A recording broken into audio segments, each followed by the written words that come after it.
Mas a discussão sobre segurança pública não, né? Não, ela é importante demais. Como eu disse, STF é importante, segurança pública é importante. Só que o exemplo que eu quero te dar disso é: o Brasil é como se fosse uma pessoa que tá na UTI porque pegou uma gripe. Tem cura a gripe. Mas se você não cuida, uma hora você vai parar no UTI, dependendo do caso.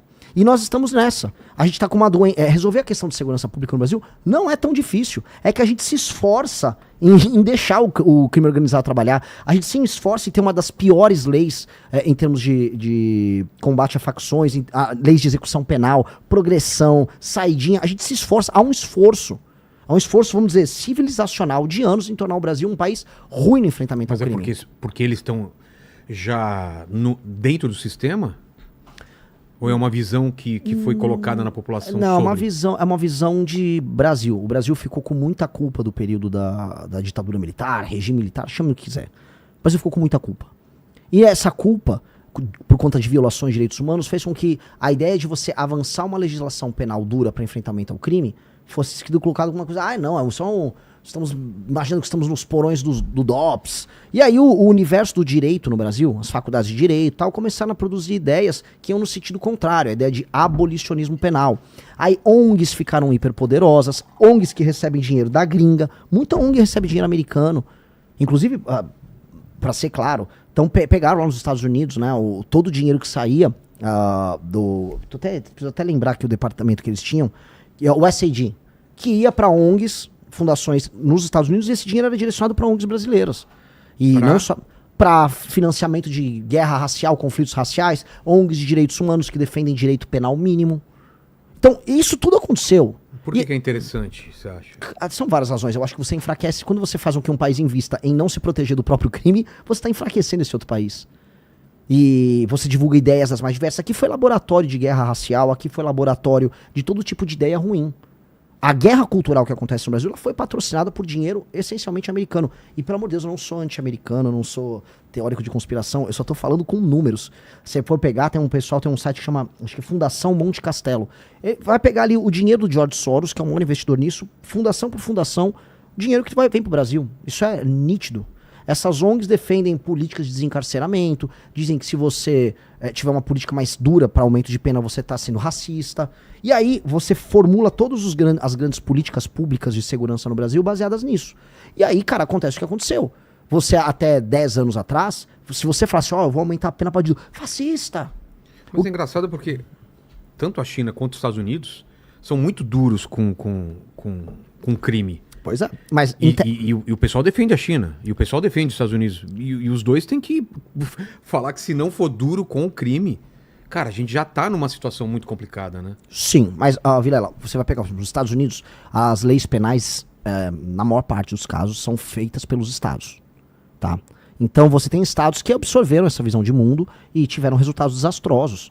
A Califórnia teve resultados desastrosos. Você tem vários lugares, em Chicago, você tem crime... Não dá pra acontecer isso aqui, né? Nos Estados Unidos dá pra cada estado... Exato, e aconteceu isso lá também. Você teve leis penais mais brandas passando e aumento de crime acontecendo. Na China não, é um estado centralizado e essas ONGs nem... Se essa ONG botar o pé pra fazer por na China, vai todo mundo preso. A China tem lei e ordem. Agora não só a China, outros países na Ásia. Se eu for falar em Singapura, que é um exemplo que todo mundo tem que estudar. A gente tem que falar, porque o Lee Kuan-yew, que foi o grande líder ali de Singapura, viu o país ser humilhado por japoneses, viu o país ser devastado no final da Segunda Guerra Mundial. Ele lidera a criação da Singapura, que a gente conhece, que era um país de pescadores, com multiétnico, com pessoas brigando, muito pobre, favelizado. E aí, em algumas décadas, ele transforma naquilo que é talvez uma das 5 nações mais impactantes do mundo, com assim, uma economia altamente pujante, população rica, trabalho abundante, pagando muito bem pra todo mundo, nenhuma sujeirinha na rua, habitação pra todo mundo. E ele tem uma agenda muito forte de lei e ordem, que acho que é uma coisa que a gente vai comentar muito aqui. Sim. Esse cara, eu tô terminando de ler a biografia dele. Esse cara é um exemplo, todo mundo tinha que ler a história do Lee Kuan-yew nas escolas de administração pública no Brasil. É um exemplo, esse cara conseguiu impor lei e ordem. Então, mesmo num país que não é comunista, pra dar um exemplo, eles estão no lado contrário, tem lei e ordem. O Japão tem lei e ordem, Coreia tem lei e ordem, Vietnã tem lei e ordem. A Ásia, inclusive, é muito forte nessa questão da lei e ordem. Isso passa desde países que são comunistas como a China até os que não são. A ideia de ordem, a ideia de respeito ao espaço público, ao respeito ao espaço privado, que é uma coisa que a gente precisa comentar, Essa é uma ideia muito poderosa que a gente não leva a sério aqui. Então a gente tem que ter um choque de ordem. E esse choque de ordem tem que acontecer em absolutamente tudo. Então, amarrando essa questão da segurança, as nações que não ouviram essas ONGs, elas têm, vamos dizer, um impacto da lei e ordem muito maior. El Salvador é um exemplo. Eu ia falar Podem disso, falar o que quiser do Bukele. O Bukele está apresentando, vamos dizer, aprovação de 80% a 90%, mesmo depois de ter sido reeleito agora. E o que ele fez? Lei e ordem. E ele pegou essas ONGs e mandou pastar. O ONG de Direitos Humanos, vaza daqui. Porque ele está garantindo os direitos humanos. Eu vou ser presidente da República. A função primordial do Estado é garantir a segurança física, a integridade física dos habitantes daquele país. Essa é a função primordial. Se você não garantir isso, você não tem Estado. Ah, não, a função do Estado é garantir que as pessoas sejam felizes. Ah, é garantir que a trans... Não, sei... não, cara, a primeira função primordial do Estado é garantir a integridade do território, que ele não seja invadido pelos outros e que as pessoas não se matem. Que a pessoa delegue para o Estado, para um ente mais forte, maior, a capacidade dela de se defender, sabendo que o Estado vai punir alguém que a ofenda no sentido físico, vamos colocar aí, que invada a propriedade dele. Então, a ideia de Estado passa pela ideia de proteção à integridade física das pessoas. Se ele não garante a segurança das pessoas, o Estado não existe. E aí entra a coisa, a gente tem um Estado no Brasil, a gente tem um meio Estado.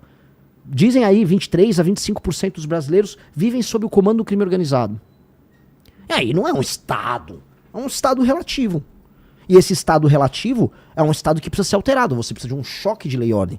Por isso, quando eu falo de destruir o crime organizado, prender ou matou, direito penal do inimigo, eu estou falando na prática de restituir o Estado das suas funções originais. Fazer assim, ó, eu sou brasileiro, eu vivo num lugar que se você pegou uma arma e resolveu tomar um bairro pra você, tava em Paraisópolis, tá tomado pro PCC igualzinho, e aqui perto, Vilela, acho que 2 km daqui, e é igualzinho Comando Vermelho, em São Paulo, 2 km daqui.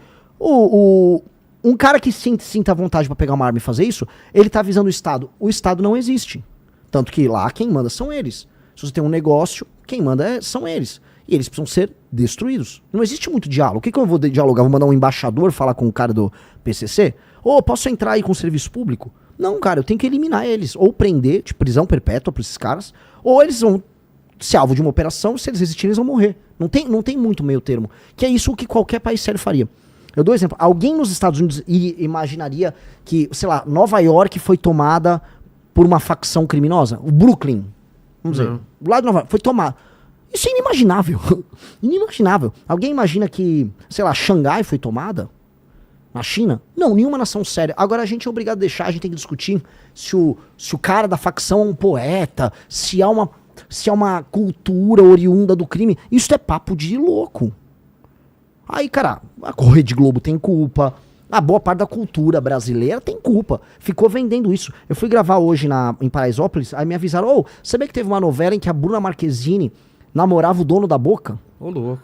E teve uma novela em que as pessoas naturalizavam que ela namorava, acho que era o Caio Castro, alguém até me corrige. O Caio Castro era o dono da Boca, era o dono da Boca bonitão. E ela namorava ele, humanizando um cara que, em última instância, acaba com a vida das pessoas ali. As pessoas vivem um regime de servidão. E a Globo naturalizou. Xuxa botando MC Malboro, e aí a cultura de MC na Globo quando eu era criança, 92, 93. Foi naturalizando aos poucos. Naturalizando, não, a gente é normal, não, isso aqui é... Não, cara, a gente não pode aceitar isso. Se a gente quiser ser sério, vamos voltar para a questão das 5 maiores nações do mundo. Uma das 5 maiores nações do mundo não é favelizada nem é tomada pelo crime. Então a gente tem que ter as propostas para fazer isso acontecer.